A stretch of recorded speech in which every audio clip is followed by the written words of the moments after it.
మీరు ఒక పనికొచ్చే ఇన్ఫ్లుయెన్సర్ని చైనాలో ఈ ఇన్స్టాగ్రామ్ ఇలాంటి యాప్స్ ఇలా పనికొచ్చే వాళ్ళని ఎక్కువ అల్గోరిథం బూస్ట్ చేస్తుంది. కానీ ఇండియాలో చాప్రీస్ని బూస్ట్ చేస్తుంది. ఎందుకంటే ఇలాంటి వాళ్ళు ఫాలో అవటం వల్ల కేవలం చాప్రీస్నే పైకి తీసుకెళ్తుంది. ఒక ఆడది ముందుకొచ్చి ఇన్ఫ్లుయెన్సర్ వరల్డ్ని వెళ్తున్నారు ఇప్పుడు ఇన్ఫ్లుయెన్సర్స్ అంటే ఇలాంటి ఆడియన్స్ లేక వేరే దేశాల్లో వీళ్ళకి ఏంటంటే ఎక్కడో ఒక చోట పని చేసుకొని వచ్చాక ఓ అవునా వీడితో ఇది తిరిగిందా, అవునా ఇది ఇలా చేసిందా, ఇదే కావాలి. సర్టెన్ వ్యక్తి ఒక బిజినెస్ పెట్టిందంటే మనకొద్దు, ఎక్కడున్నారో అక్కడే ఆగిపోతారు సార్. చెప్తున్నా కదా, ఇలాంటి ఆడవాళ్ళని ఆరాధించడం మొదలు పెడితే మనం ఆటవికం నుంచి ఇక్కడికి వచ్చామో ఇక్కడి నుంచి ఆటవికానికి వెళ్తున్నామో తెలుసుకోవాలి. 2025లో కూర్చొని ఒక లీగల్గా నాకు అగ్రిమెంట్ ఉన్న ఫ్లాట్లోకి ఒక అమ్మాయి ఫేమ్ ఉంది కదా అని దూరుతుంది అంటే నేనేమనుకోవాలి సార్? నా ఇంట్లోకే దూరిందంటే ఎంతమంది ఇళ్లలో దూరింది ఈ అమ్మాయి? దూరలేదని ప్రూవ్ చేయమనండి. అమ్మాయి కాల్ డేటా తీపించండి, నా దగ్గర ఉంది, నేను తీస్తా కొన్ని రోజుల్లో, కంగారేం లేదు. అంటే టెక్నాలజీ ఎంత అండర్ డెవలప్డ్ అనుకుంటున్నారు సార్ వీళ్ళు? ఇలా ఫోన్లు చూడలేమనుకుంటున్నారా? ఒక్కసారి అండి, బేసిక్గా చాలా రోజుల నుంచి నాతో సహా చాలామందికి వచ్చిన డౌట్ ఏంటంటే సినిమా హీరో ధర్మమహేష్ అంటూ ఉంటే ఈయన సినిమాలో నటించాడు, ఈ సినిమాలో యాక్ట్ చేశాడు, మాకు అర్థం కాలేదు నిజానికి. ఇప్పుడు మీరు వచ్చే ముందు కూడా ఎవరి ధర్మమహేష్ అనే దాని మీద మేము మా డెస్క్ టీమ్ని ఒకసారి ఆయన ఫోటోలు తీయండి అంటే వాళ్ళు కూడా కన్ఫ్యూజ్ అయ్యారు ఎవరి ధర్మమహేష్ అని. నిజంగా సినిమాల్లో యాక్ట్ చేశాడు ఆయన. యాక్ట్ చేసి వెతికితే గూగుల్లో సింధూరం అనే ఒక సినిమా వచ్చింది, అది ఎప్పుడు వచ్చింది ఎప్పుడు పోయిందో కూడా తెలియదు. బేసిక్గా ఆయన పాపులర్ హీరో కూడా కాదు, పెద్ద క్యారెక్టర్లు కూడా చేసినట్టు ఏం లేదు. సరే, అతను సింధూరం అనే సినిమాలో చేశాడు, ఆ సినిమా బాగానే ఉంటుంది. ఓకే, ఆ సినిమా బాగానే ఉంటుంది, అది బాగానే లైవ్ అయింది, ఓటీటీకి కూడా ఎక్కింది. ఆ టైంలో బాగానే ఉన్నాడు అతను. వాళ్ళ సినిమా హీరోయిన్ కూడా చాలా డిగ్నిఫైడ్గా ఉండేది. అసలు ఈ సెకండ్ సినిమాలో ఉన్నంత చాప్రీస్ జల్లెడ బట్టి ఎతికినా ఎక్కడ దొరకరు. ఆ హీరోయిన్నే ఆ రితు చౌదరి ఇంకో పాప ఉంది వాళ్ళ సినిమాలో, ఆ పాపే నన్ను బెదిరిస్తుంది. అసలు వీళ్ళు రెండో సినిమా ఏంటండి? ఇతను రెండో సినిమా drinker Sai sir. Drinker Sai OTT సినిమానా మామూలుగా రిలీజ్ అయిందా?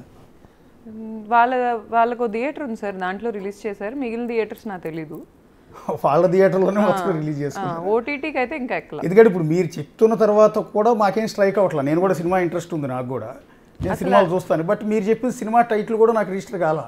ఆ సినిమా అసోసియేషన్తో చాలా పాడైపోయాడు సార్ ఇతను, చాలా పాడైపోయాడు. అంటే ఇతను ఏదో ఉత్తముడు, కేవలం ఈ రితు చౌదరి వల్ల నేను చెడిపోయాడని నేను అనను, కానీ చాలా చాప్రీస్ ఉన్నారు ఆ సినిమాలో. ఆ ఐశ్వర్య శర్మ అనే అదో పెద్ద వేస్ట్ ఫెలో. అసలు వీళ్ళందరి గురించి అడ్రస్ చేయకపోతే నాకు పాపం తగిలిద్దేమో అనిపిస్తుంది నాకు. ఎందుకంటే ఈ అమ్మాయి ఇంత ఓపెన్గా వస్తుంది వెళ్తుంది, ఎంతమంది ఫ్లాట్స్ క్యారెక్టర్ ఆర్టిస్ట్, ఇంకొక హీరోయిన్ ఐశ్వర్య శర్మ. ఓకే, అమ్మాయి హీరోయిన్. మిమ్మల్ని బెదిరించింది ఎవరండి? బిగ్ బాస్ లో సీత అని ఒక ఆర్టిస్ట్ ఉంటుంది sir, baby cinema fame. Sita అండి. ఆ అమ్మాయి అసలు నాకు పరిచయం కాదు, నాకు సంబంధం లేదు. అవుట్ ఆఫ్ నోవేర్ సడన్గా నాకు మెసేజ్లు పెట్టింది ఇన్స్టాగ్రామ్లో. ఓకే, మేము మా గౌల్దొడ్డి బ్రాంచ్ ఓపెనింగ్ చేసుకుంటున్నాం, మాది 16వ బ్రాంచ్. ఓపెనింగ్ చేసుకుంటుంటే ఈ పాప అంట నేను ఓపెనింగ్ చేయలేనంట. ఓకే, నేను అప్పుడు క్రికెటర్ గారి కోసం చూస్తున్నా, క్రికెటర్ ఎవరితో అయినా ఓపెనింగ్ చేపిద్దామని. ఒక పెద్ద క్రికెటర్తో నేను డైరెక్ట్గా మాట్లాడుతున్నాను, అది ఓకే అవుతుంది ఆల్మోస్ట్. ఆ టైంలో ఏమైందంటే వరల్డ్ వార్ జరిగిద్ది అనే పాయింట్ వచ్చింది కదా, ఏదో యుద్ధాలు జరిగి.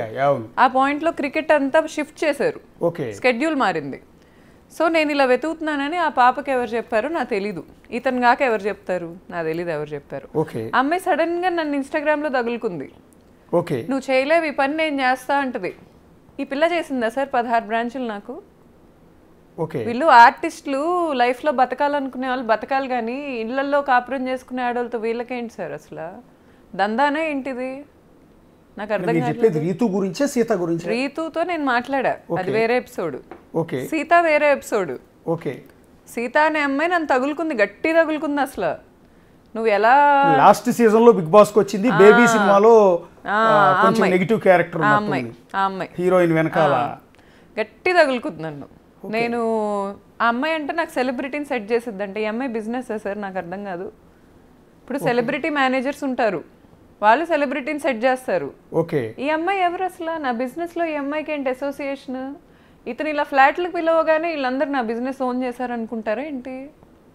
ఓకే, ఇప్పుడు ఆ అమ్మాయితో నేను ఆ రోజే ఆ అమ్మాయి నన్ను బ్లాక్ చేసింది. మళ్ళీ దరిద్రం ఏంటంటే వాళ్ళే వస్తారు నా ఇంటి ముందుకు, వాళ్ళే డాన్స్లు వేస్తారు, వాళ్ళే రాళ్ళేస్తారు, వాళ్ళే చీ అంటారు, వెళ్ళిపోతారు. ఓకే, అదేదో పెద్ద ప్రోగ్రామ్ లాగా. ఆ అమ్మాయి వచ్చి నాతో గొడవ పెట్టుకుంది. ఓకే, నేను అమ్మాయిని ఏం అడిగానంటే, సరే ఓకే నువ్వు నాకు హెల్ప్ చేయాలనుకుంటే good intention, very good, I appreciate it. అసలు నీకు ఎలా తెలుసు మేము క్రికెటర్ని ఎత్తుతున్నామని ఓకే అని అడిగితే, నాకు ఎలాగో తెలుసు, మీరు ఎక్కడ ట్రై చేస్తున్నారో అక్కడ పని అవ్వదు, నేను మీకు ఆ పని చేసి పెట్టగలను. అసలు ఎవరు సార్ వీళ్ళంతా? ఎవర్రా మీరంతా అనే స్టైల్లో అయిపోయింది నా బతుకు. అసలు ఎవరు వీళ్ళంతా? ఇప్పుడు అతనితో అసోసియేషన్ ఉంటే అతనితో ఉండాలి, నన్ను ఎందుకు కదిలిస్తారు?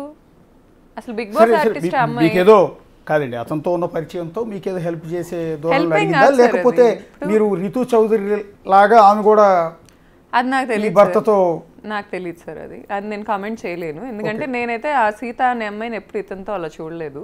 ఆమె డ్రింకర్ సాయి సినిమాలో యాక్ట్ చేసింది. ఓకే, చేసింది. సో ఇప్పుడు ఆ అమ్మాయి నాకేం చెప్పిందంటే, చాట్లు ఉన్నాయి మావి. ఓకే, ఆ అమ్మాయి ఏం చెప్పిందంటే, నేను చేయలేను కాబట్టి ఆ అమ్మాయి చేసిద్దంట. ఓకే, ఇప్పుడు సార్ నేను మీకు హెల్ప్ చేయాలని వచ్చా, మీరు కార్ కొనుక్కుంటున్నారని నాకు ఎవరో ఎక్స్పర్సన్ చెప్పారు. ఈ కార్ కాదు, ఈ కార్ తీసుకో అని చెప్తే మీకు కూడా తీసుకోబుద్ది అయిద్ది. నేను వచ్చి నువ్వు కార్ సెలెక్ట్ చేయలేవు, నీ వల్ల కాదు, నీకు అంత సీన్ లేదు, అందుకే నేను వచ్చి హెల్ప్ చేస్తున్నానంటే మీకు ఎలా ఉంటుంది? నీ డబ్బా, నీ పెత్తనమా, నీ కష్టమా, నీ ఖర్చా? దేనికి వచ్చి పెత్తనం చేస్తున్నావు అసలు నా ఇన్స్టాగ్రామ్? ఇంట్రెస్ట్ ఏంటండి ఇందులో? ఎగ్జాక్ట్లీ సార్, ఎగ్జాక్ట్లీ నా క్వశ్చన్ అది. అమ్మాయికి ఏంటి అసలు, నా బిజినెస్కి అమ్మాయికి సంబంధం ఏంటి? దేనికి మెసేజెస్ పెట్టింది నాకు అనేది నా క్వశ్చన్. సార్ వీళ్ళందరికీ టైంపాస్ లేదు సార్, మరి ఆఫర్లు లేవో ఏంటో నాకు తెలీదు. ఉంటే చేసుకోవటం మంచిది, పక్కిళ్ళకి రావటం ఏంటి సార్? అసలు సినిమాలు చేసేవాళ్ళు షూటింగ్లకు రావాలి, వెళ్ళాలి, ఇళ్ళకి ఎందుకు వస్తారు? ఇన్స్టాగ్రామ్లో మెసేజ్లకి ఎందుకు వస్తారు? నాకు అర్థం కాదు.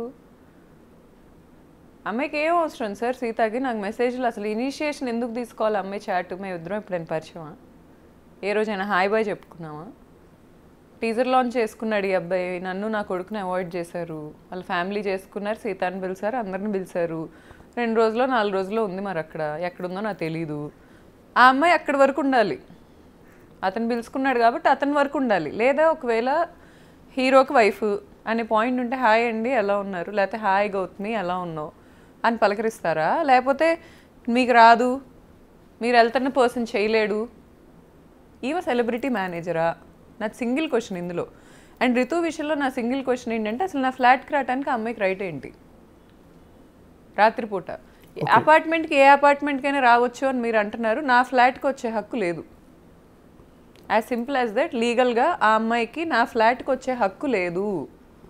అన్నిసార్లు రిపీటెడ్గా హస్బెండ్ నన్ను అబాండన్ చేసినప్పుడు ఆ అమ్మాయి అదే పనిగా ఉద్యమంలాగా అబ్బాయి దగ్గరికి వచ్చి ఫిజికల్గా ఉండాల్సిన అవసరం లేదు.